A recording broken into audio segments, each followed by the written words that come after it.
నల్గొండ, ఖమ్మం, వరంగల్ ఉపాధ్యాయ ఎమ్మెల్సీగా పోటీ చేస్తున్న తనకు మొదటి ప్రాధాన్యత ఓటు వేసి గెలిపించాలని ఇండిపెండెంట్ అభ్యర్థి తలకోల పురుషోత్తం రెడ్డి కోరారు. బ్యాలెట్ పేపర్లో 13వ సీరియల్ నెంబర్ ఎదురుగా 1 అంకె వేసి తనను గెలిపించాలని అభ్యర్థించారు. నల్గొండ, ఖమ్మం, వరంగల్ ఉపాధ్యాయ నియోజకవర్గం నుండి ఇండిపెండెంట్ అభ్యర్థిగా పోటీ చేస్తున్న తలకోల పురుషోత్తం రెడ్డి నల్గొండలో మీడియాతో మాట్లాడారు. 40 ఏళ్లుగా ఎంతో మంది విద్యార్థులను విద్యావంతులుగా తీర్చిదిద్దారని, ఒక స్వచ్ఛంద సంస్థ ద్వారా 4 లక్షల మంది విద్యార్థులకు శాంతి, సమానత్వం, అహింసపై అవగాహన కలిగించానని తెలిపారు.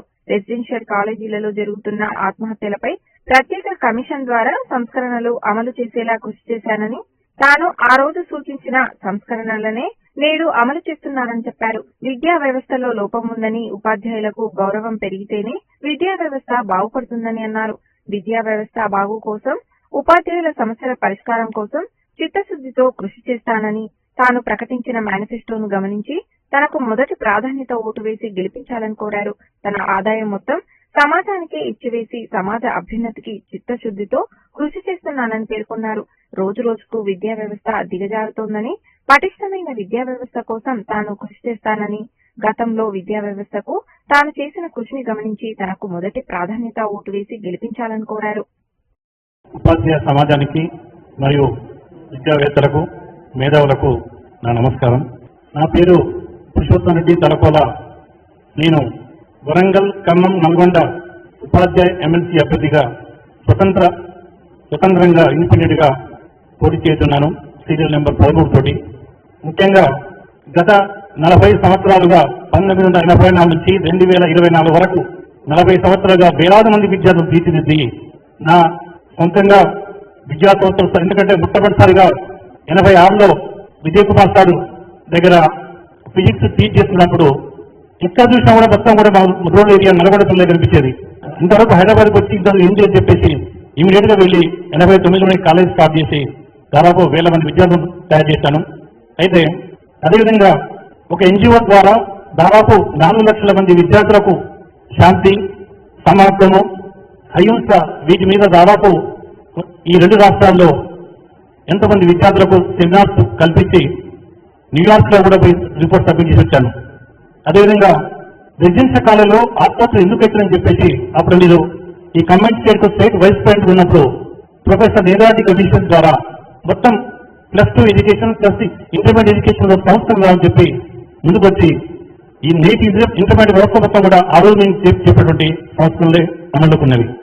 సో ఇవన్నీ దృష్టిలో పెట్టుకున్న తర్వాత నేను అన్ని పరిశీలించిన తర్వాత ఎక్కడో విద్యావంతులు లోపలని చెప్పే కాన్సెప్ట్ తోటి మొత్తం ఒక టీచర్ పటిష్టం చేసి టీచర్ గౌరవాన్ని సముచితంగా పెంచినట్టయితే అప్పుడు మాత్రమే వ్యవస్థ ఇంకెంతో ముందుకు పోతుందని చెప్పే ఆలోచనతో గత 6-7 సంవత్సరాల క్రితమే నాకున్నటువంటి మొత్తము అంటే ఏం సంపాదించాలో అంటే అందరూ కూడా ఎలక్షన్లకు వచ్చి నేను మొత్తం అందరికీ చెప్పే కాకుండా మీరు బహుశా భారతదేశ చరిత్రలో ఒక ఎమ్మెల్సీగా పోటీ చేస్తున్న ఒక వ్యక్తి యొక్క మేనిఫెస్టో, దాంట్లో ఆ నామినేషన్ కనుక మీరు అఫిడవిట్ చూసినట్టయితే మీకే అర్థమైతే నేను నా కుటుంబానికి ఓన్లీ పిల్లలకి ఇద్దరికి ఎడ్యుకేషన్ ఇచ్చింది తప్ప ₹1 ఆస్తి కానీ, ఒక ఇల్లు కానీ, ఒక కారు, ఒక వెహికల్ కానీ, ఇప్పుడు ఏది ఒక గజం బిల్లు కూడా ఇవ్వకుండా మొత్తం టోటల్ గా రిటర్న్స్ మొత్తం సమాజానికి ఇచ్చేసాను.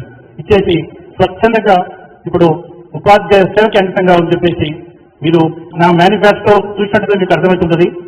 అదేవిధంగా మిత్రులారా, ఇక యాక్చువల్ గా ఈ ఇక్కడ అందరూ కూడా నాకు ఒక మెంటర్స్ లాంటి వాళ్ళు లేదు మనకు మొత్తం మేనిఫెస్టో తయారు చేయాలి, ఎందుకంటే ఇన్ని సమస్యలు ఉన్నాయని చెప్పేసి దాదాపుగా డ్రాఫ్ట్ కాపీ తయారు చేసి 80,000 మంది ఉపాధ్యాయులకు నేను, ఎందుకంటే ఇక్కడ వరంగల్, నల్గొండ, ఖమ్మం నుంచి ఒక 25,000 మంది, అదేవిధంగా బయట కరీంనగర్ టీచర్ ఎమ్మెల్సీ నుంచి 25,000 మంది, ఆల్రెడీ ఇన్కమ్ ఉన్నటువంటి టీచర్స్ మొత్తం 70,000-80,000 మందికి మొత్తం డ్రాఫ్ట్ కాపీ పంపించి దాని నుంచి మొత్తం మెటీరియల్ తీసుకొని యాక్చువల్ గా ఎక్కడ సమస్యలు ఎక్కున్నవి, ఏం చేయాలి, టీచర్లకు కానీ, ఉపాధ్యాయుల సమస్యలు కానీ, విద్యార్థుల సమస్యలు కానీ, విద్యా వ్యవస్థ కానీ, ఇవన్నీ ఏ విధంగా అంటే పాఠశాలలో మొదలు పెట్టుకుంటే యూనివర్సిటీస్ వరకు కూడా, ఎందుకంటే మొత్తం రోజు కూడా విద్యా వ్యవస్థ అంటే రకరకాలుగా వెళ్ళిపోతుంది. ఇటుంటే చాలా మనం ఎన్నో పరిణామాలు ఎదుర్కొచ్చే పరిస్థితి కాబట్టి పటిష్టమైన విద్యా వ్యవస్థ కొరకు, సమగ్రంగా ఉపాధ్యాయుల యొక్క సమస్యను సాధించడం కొరకు నేను ఈ యొక్క మేనిఫెస్టోను విడుదల చేయదలుచుకున్నాను.